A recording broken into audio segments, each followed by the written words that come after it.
I was going to be filming in the like traditional background area over there, but I have not yet figured out lighting, so here we are here. Hello y'all and welcome back to my channel. So if you have been here keeping up with the videos, you would have seen that I have done a bunch of like my top 10 favorites. I'm not sure which ones are uploaded, but I've definitely done palettes by now. And I asked y'all if you would like to see me doing like my top worst slash least favorite, and y'all said yes because y'all love a good roast. So here we are doing my top 10 least favorite palettes. Now, one of y'all suggested that I do least rather than worst because, as we all know, makeup is most definitely subjective. And so I feel it's a little unfair to just put down the like caveat of this is the worst palette ever, because some of y'all may actually love it. So we're just going to be talking about my top 10 least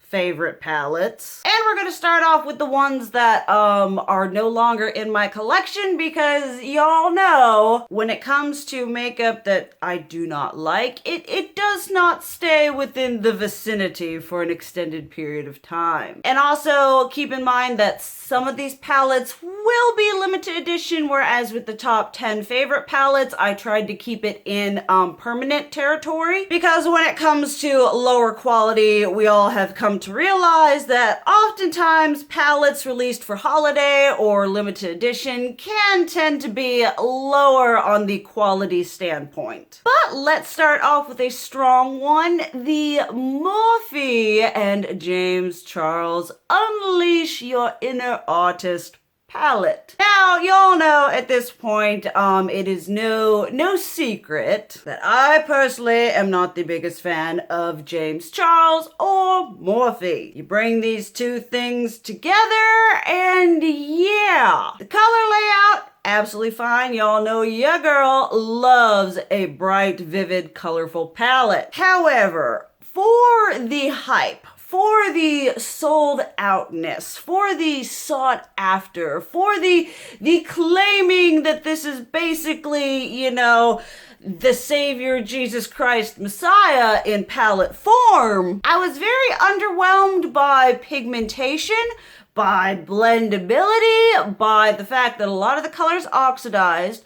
A lot of the colors did not play well with one another. And yes, I understand, you know, a bunch of people are going to be like, well, it's a pro pigment palette. The Colored Rain Vivid Pigments palette, that's a pigment palette. The Anastasia Beverly Hill Norvina palettes are pigment palettes. Just saying it's a pigment palette because you have to treat it with special little kid gloves doesn't, you know, negate the fact that the quality was just kind of And when you're working with bright colors, you need really good quality because they can go wrong real quick. I absolutely hate that palette. It was not fun to work with. The quality was subpar. The mattes were, and the shimmers were, So it's just, I was very underwhelmed overall because it had been sold out like 50 billion times. Okay, let's talk about a palette that's still in my collection, although I'm not sure why. Kat Von D Fetish Eyeshadow Palette. Now, I do owe a little bit of something to this palette because my roast of this palette and the blush palette were kind of what started me going a little bit more on my channel. You look at this and you're like, okay, all right, it's a relatively typical Kat Von D color scheme mishmash of whateverness. Even though I would say, even looking at this compared to some of her other palettes, the saturation is turned down an awful lot. But that is not where the problem lies. The problem lies within the hideous inconsistency. The mattes, chalky, unpigmented, did not play well with one another. The shimmers, chunky, not fun to work at. Fallout. You look up Fallout in the dictionary and it's a picture of this palette right here. As someone who had been a Kat Von D fan and an advocate for a very long time, this was Oh my goodness, this was the letdown of 2018 for me. I think I probably held on to it for so long because of the packaging and because I do have collectorism. But after having experienced years of flawless Kat Von D quality, this just really threw me under the bus. It was just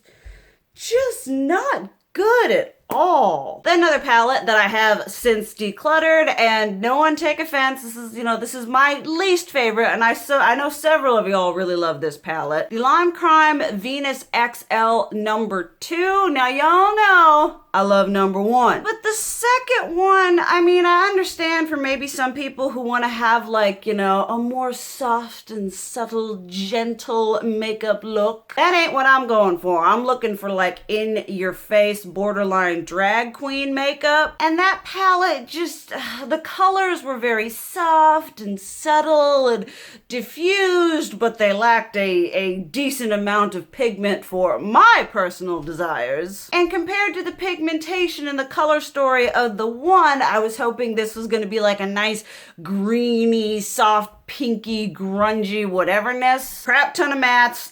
Crap ton of shimmers. Y'all know how I feel about that. That is not my thing. That is my own fault. But even then, the shimmers were not conducive to being used in an all shimmer look. It was just overall a very big miss for me because what I was looking for in a palette, this most definitely did not provide. Okay, this next one is a palette that I got to review, and a couple of y'all said, yeah, review it. And then I filmed my review, and then it didn't happen. The LA Splash Golden Gatsby eyeshadow palette. Now let me tell you, the packaging was absolutely stunning. I could get down with the color scheme, but for the price you paid for this thing, which if I remember correctly was in the upper 20s, it was just so meh.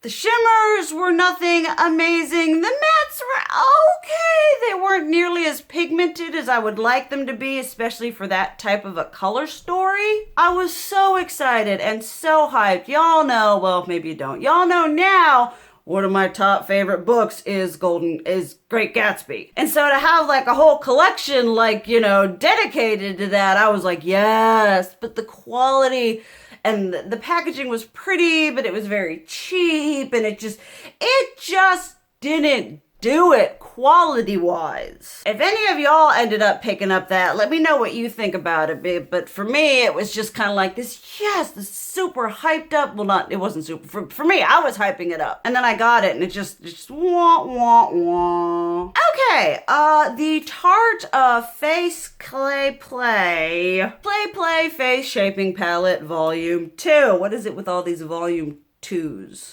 Y'all, if it ain't broke, don't fix it. The first one is one of my top, I don't think it made it into top 10, but it would probably be number 11 because it's just such a great dynamic all matte palette as a cosplayer, as a, someone who does kind of theater makeup every once in a while. It worked well for that. And then they released this one, and this one is basically a lame version of the first one because the other one was all matte, and it also had a good amount of depth and definition. This palette here is for pasty white people. We've got these 3 little pasty shades. We get kind of a little bit of depth, some kind of shimmers, a blush, and a really chunky highlighter. Smells like chocolate. Smells like chocolate. But this was just really, and especially there was the box that was this beautiful purple and green palm tree, and I was yay, they sprung for new package. No. And so the fact that this one, which has more quote-unquote options and yet is less diverse than the first one, it just... Oh, and then they discontinued the first one. Tarte. Need to think about what you do before you do it, okay? But this one just wasn't as good quality-wise. It wasn't as eclectic. It wasn't as, versatile. They're just kind of let's throw a blush and a highlighter in here and some shimmers and call it a day. Okay, this palette, some brands, it's honestly a little bit difficult for me to be yes, that one. That palette sucks. And so for Urban Decay, which I admit I haven't purchased a lot from them recently, but I do have to say the Urban Decay Moondust palette. Packaging, gorgeous.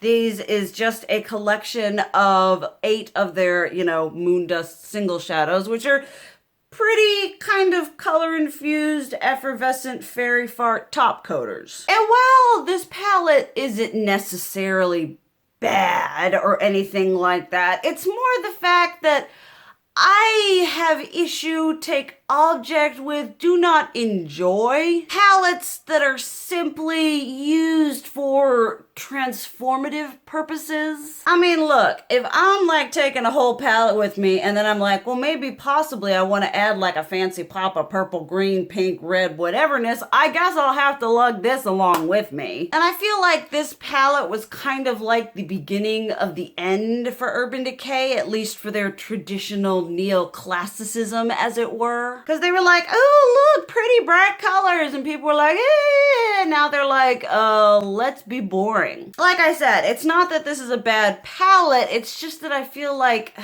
it's just not that amazing. Like, I guess the quality's there, but overall, this is most definitely something that I do not reach for.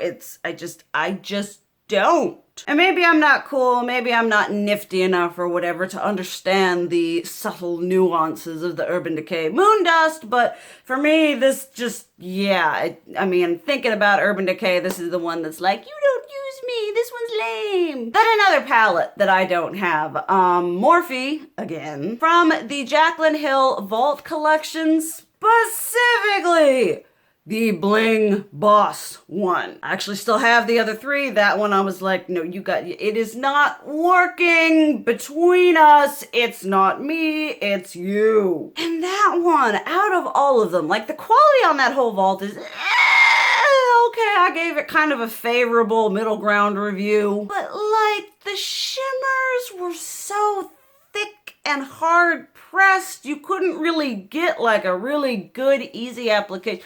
They ain't gonna work anywhere else but like right here. And they also had there were 2 shimmers, I think, that were the same. Like they may have been like half a hair different, just a little bit in tone. And overall, it was just not, that one specifically was just patchy. The pigmentation you did get was, they were hard to work with. There were just a myriad of things going in on that palette that made it the worst out of the bunch. Because I love me a good purple palette. I love me some purple up in here. But that palette was most definitely not it. This next one is definitely not this palette is horrible. It's more just a personal preference of what I like in a palette. But the Anastasia Beverly Hills Prism palette, this palette has some real pretty standout shades like Throne, Osiris, Eternal is Beautiful, Dimension,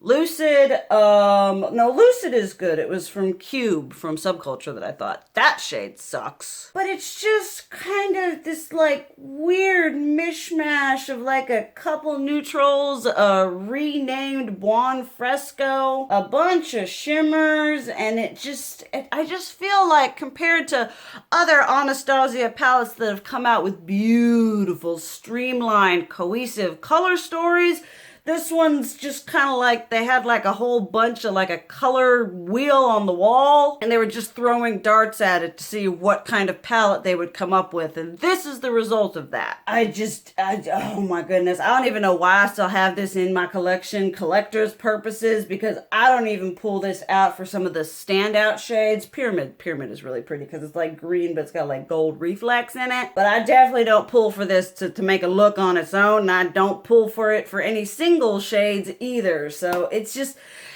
seemed like a mishmash. I feel like for a while there, Anastasia was kind of like, we don't know what to do. We're having an identity crisis. And this was kind of the result of that identity crisis. Again, another personal preference, but the Jeffree Star Thirsty palette. Now this, I love Jeffree's formula. You all know this. I've advocated for a bunch of his palettes. And this one, The mattes are nice. The mattes are not what I would consider blood sugar, jawbreaker, blue blood, that tier of shadow quality. It's just kind of an in-between, and y'all know 1, 2, 3 out of the 5 shimmers I absolutely hate. In my opinion, they're chunky, they're crumbly, they do not adhere, they eat eyelash glue, they eat eyeliner. They could probably eat through cement and titanium if you gave them enough time. And I feel like just compared to a bunch of his other palettes, and especially all the ones that I own, this one is just kind of the dud, the like ugly stepsister of the other palettes. And like I said,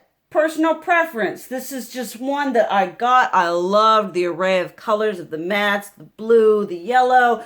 It had good definition. And then it was just kind of meh. I think I barely ever reach for this. I do like this shade, that shade, although they look kind of like they're oxidizing. I reach for some of the shades in here, but on a whole, this is not something that I even look at when I'm like, you know, if I'm even going for those colors, I'll inevitably go for another palette. I mean, like today, I could have done this with this. Did I? No. This next one is kind of like, just like a collection of palettes that just didn't do it for me, and they weren't a formula that I would recommend, even though I know some of y'all absolutely love the formula. That's fantastic. But the Wet n Wild Color Icon ones, when they came out with like the Modern Renaissance dupe, and they had a whole bunch of different ones, I bought a whole bunch of them, and I used them in like using a whole face of like affordable makeup, and I wasn't really a fan of how that turned out, and then I used them again and again, and I just kept not being impressed. And you know, the price tag,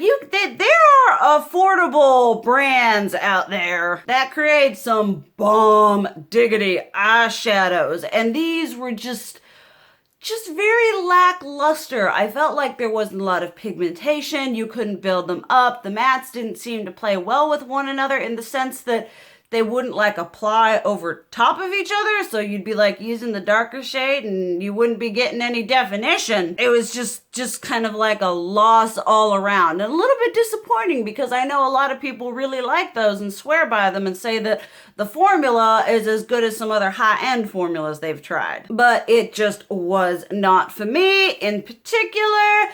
That is what I have for this first installment of Top 10 Least Favorite Palettes. We'd like to see a volume 2. I got more palettes written down, so let me know if you would like me to continue this type of series. Obviously, let me know down below what you think about the palettes that I talked about. Like I said, I know that these palettes can be a lot of people's favorites. This is just my personal opinion and experience. And let me know a palette that you think is on your like top 10 least favorite palettes, because I love to hear about makeup that I should not go anywhere near. But thank you guys so much for watching. I love you, and as always, keep it real. Mwah!